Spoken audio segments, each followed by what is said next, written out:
Welcome to Holy Hope, St. Matthew podcast.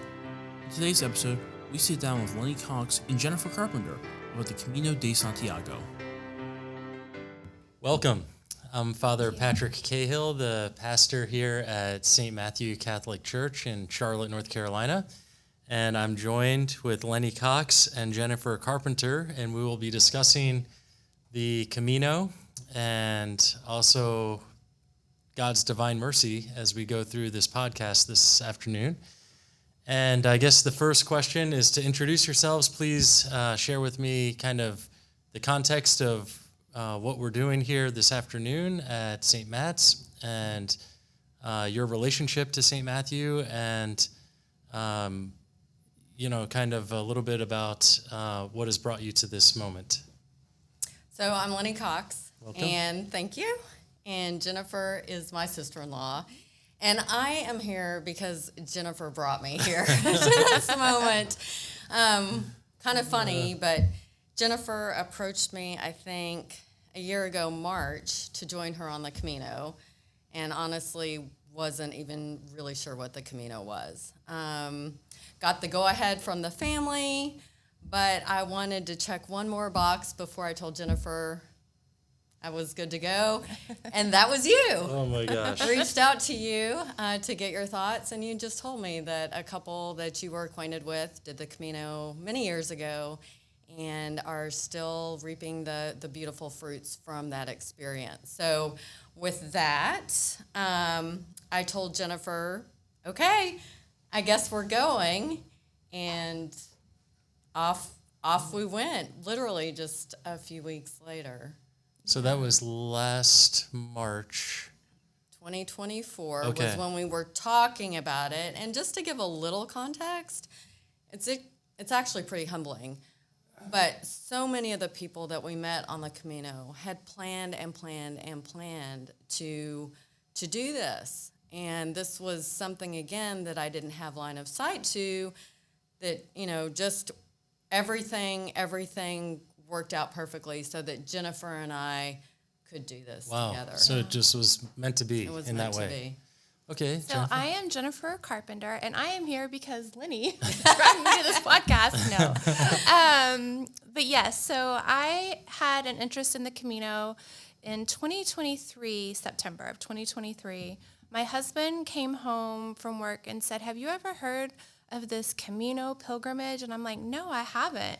And I started doing research, and I just became obsessed with it. And then, in March of 2024, I asked Lennie, and I didn't really know if we were going to get to go or not. And all of a sudden, we were off in May. So we had 6 weeks to plan, and I don't know if we knew what we were getting ourselves into, but it was so lovely. would you describe that as an inspired moment? Just the way that all came together so quickly. Yeah, it did. I think for me, it was just such a nice way to just be very close to my faith. And It was like taking a retreat in a way. It was very. So what exactly is retreat. the Camino? What is the Camino? What is it about? A lot of people are curious about it. I had dear friends that went on this journey, and they described it as a spiritual journey that you don't even know that you're on in a way or why you're on it. But just kind of big picture, what is the Camino de Compostela de, what is it? Camino de Santiago de Compostela. Yes, Okay, that's a mouthful. Yeah, it is. Well, I think you get called to it. They do say that it calls to you, and it did that for myself, and then obviously for Lennie as well. And it started back, it's forever ago, maybe the 10th to 12th century, and it's just a pilgrimage called the Way of St. James, and you end up in Santiago, where he's buried. In Spain. In Spain, yes. And there's different routes you can take. You can take a Francis route, a North route. There's a Portugal route. There's just many different ways that you can, choose to do your pilgrimage how you want, or based on time or things like that. So it's a hike depending on exactly how long, but in your case, how long did it take you to It took us about 34 days. We were gone for about 40. Wow. It is, but it's 500 miles. It is 500 miles. We averaged Basically from walking to Atlanta and back, oh yeah, there you more or go. less. Wow. Yeah, I haven't thought of it like That's that. a long walk. Especially if there's a lot of traffic. Yeah, so it's 500 miles. But one thing that I think is critical for people to understand is we chose to walk all of it. We had the opportunity and the time to walk all of it, and we chose to carry our backpacks. But I just laugh with all my Catholic friends because I think so many of us are rule followers that everybody wants to kind of know what the rules are to go. And so I think I just really want to tell everybody that there are no rules. Wow. You can go when you want. You can walk with your backpack. You can send your luggage ahead. You can stay in hotels. You can stay in albergues, which are hostels. You can stay in kind of a combination of the two. You can walk it. You can drive it. You can take a taxi, a bus. You can even take horseback. Oh my Can gosh. bike it as well. So, or bike it. Yes, thank you. One thing you and can't do, don't- you can't sprint it. You can't Well, sprint there 500 there are miles. some people who sprint parts of it. Oh my gosh. But and we met people who would go and just see how far they could get in a week. We met other people who would walk for a week and then pick up in the same place the following year until they finished. That's Again, cool. or there were people who would jump in for the last week so that they could experience the walk and still get to arrive at Santiago. Yeah, I guess in my mind, I always thought, you'd have to really block out a month, which would be kind of unrealistic for most people. But if you could do that a week at a time, that might be able to accomplish the entire route or whatever. So, wow, really cool. All right, so what is the Camino offering the people of God? Like, why would I care? Why would I be interested in, doing this journey? It sounds pretty physically grueling, actually, to walk 500 miles. Like, you'd have to be pretty dedicated, I would imagine, but then, and also in pretty good shape, I would guess. But, what would be a motivating factor to go on this pilgrimage, on this journey? You mentioned feeling that sense of calling. I did. I really did. I was in a point in my life where I was just kind of needing some direction. There was a dark period for us and our family with some things that were going on. And it just really made me think it would be a way to just calm all the noise and just walk with Jesus. And it really did feel like that to me, which was really nice.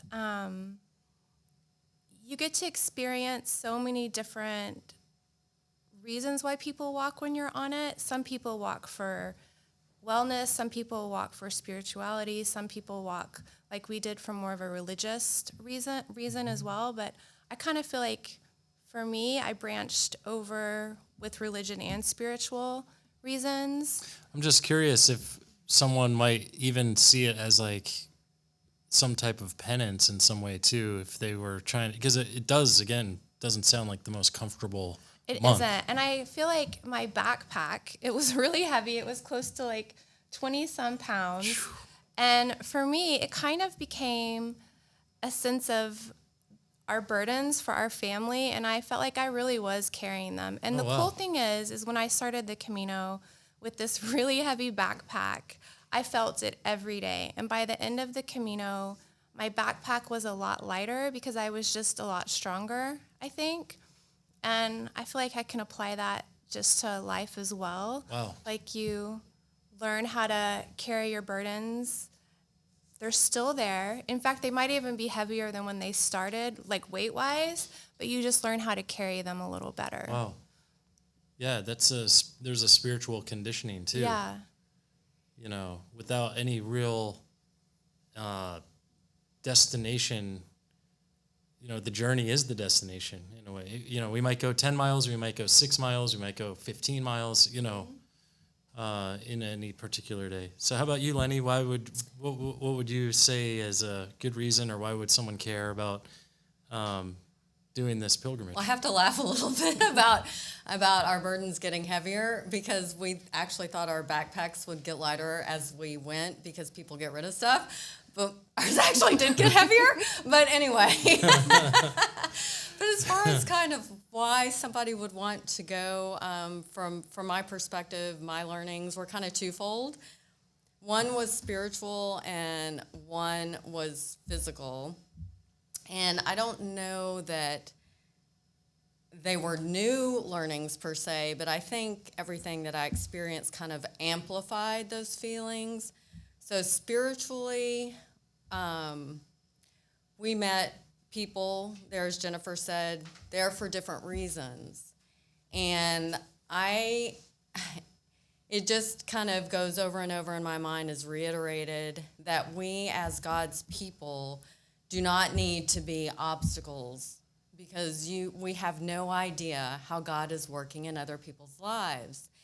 And, one example is we met one young person who was searching, and this person really was exploring way alternative spirituality, definitely outside of our traditional faith and norms.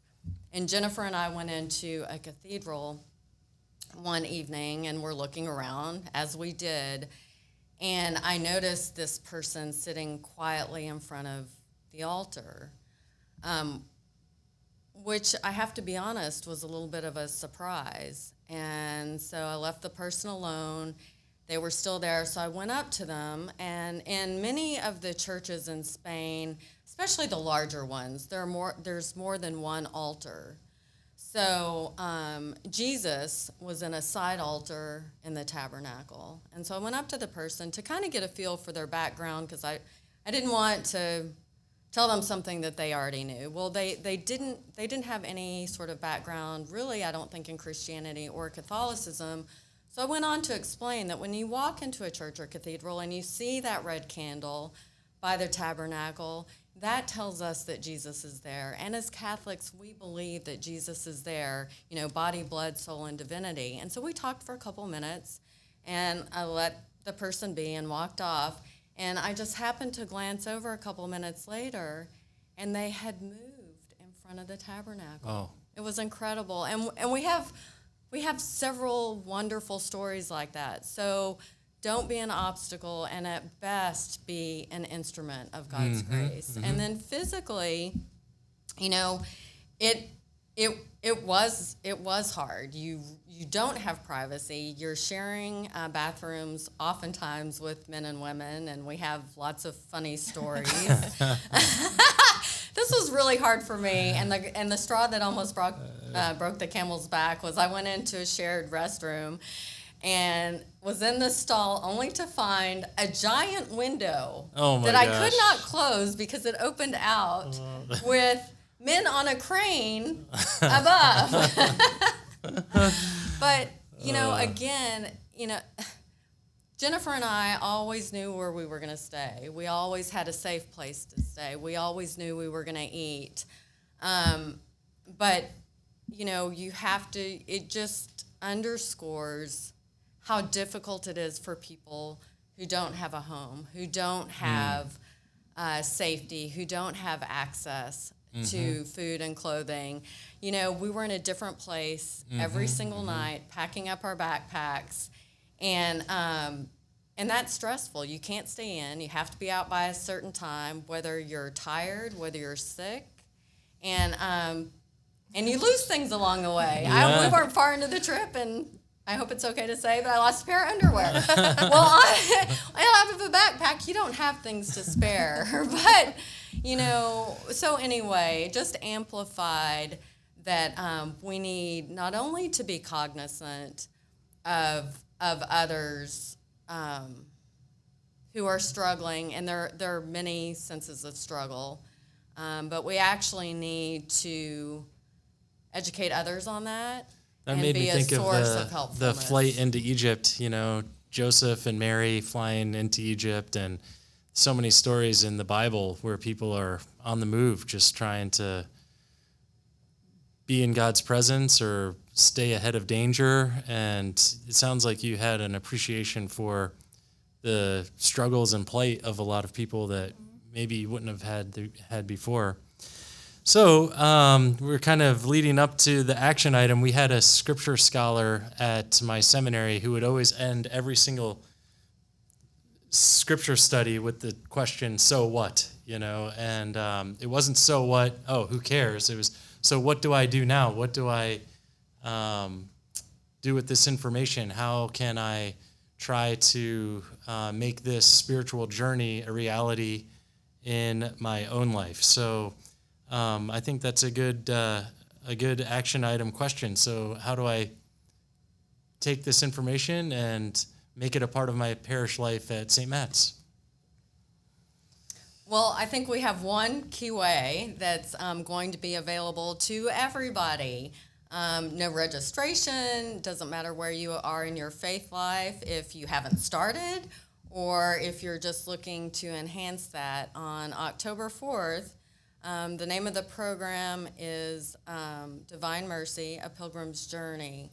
And during that, Father Cahill actually is going to frame the morning explaining and inviting us to be pilgrims of hope. Because as you know, this year is the Jubilee year, Pilgrims of Hope, that Pope Francis had instituted prior to his passing. And within the context of that program, we're going to be talking about 3 different areas. We're going to talk about direction, identity, and destination. And you're going to hear perspectives from both Divine Mercy speakers, how to live Divine Mercy. So they're going to have some very specific ideas and insights on how you can apply that to your faith life. And it's going to correlate with these adventures and learnings by the Camino speakers, who are also going to talk to each one of those topics. On October 4th, we'll have the regularly scheduled Saturday morning Mass at 9, followed by a Camino breakfast, and then Divine Mercy program starting at 10. So from 10 to 1. And very much looking forward to that and learning more, and beautiful, inspired way to celebrate this Jubilee year, I think. And I'll share with you that I did actually celebrate a Mass at the cathedral in San Santiago de Compostela, and was able to put some of the incense into that huge thurible that goes through the huge cathedral, and that was a thrill to be able to do that. And I kind of cheated because the amount of hiking I did to get there was maybe 20 minutes. It was not 500 miles, but at least I did a little taste of it. But maybe because of this conversation, you've inspired me to maybe take a deeper look at that, because we all are on a journey, right? And it's a great reflection for our faith. Okay, so recapping our conversation, a couple show and tell items here, if you don't mind. Sure. So this is a scallop shell with the cross of St. James on it. And most pilgrims apply these and attach these to their backpacks to indicate that they are pilgrims. This is just a beautiful keepsake that a friend of ours created for us. He travels all over the world and gathers soil and changes it and puts it into a mold of a scallop shell, and then shares it with those along the Camino as a reminder that we are all connected. And then lastly, this is a fun keepsake, but it's also all the stamps, but it's required because it's your pilgrim passport that you get at the pilgrim office when you start the Camino, and it's proof that you are a pilgrim on the Camino, which gives you access to these albergues, which are the hostels that you stay in. And then at the end, so that you can get your Compostela or your certificate, they actually look to ensure that you have stopped everywhere that you've said that you've stopped, so that you can, in fact, get that certificate. Wow. Thank you so much. See you October 4th. And once again, the entire parish is invited, and looking forward to seeing you. Thank you. God bless.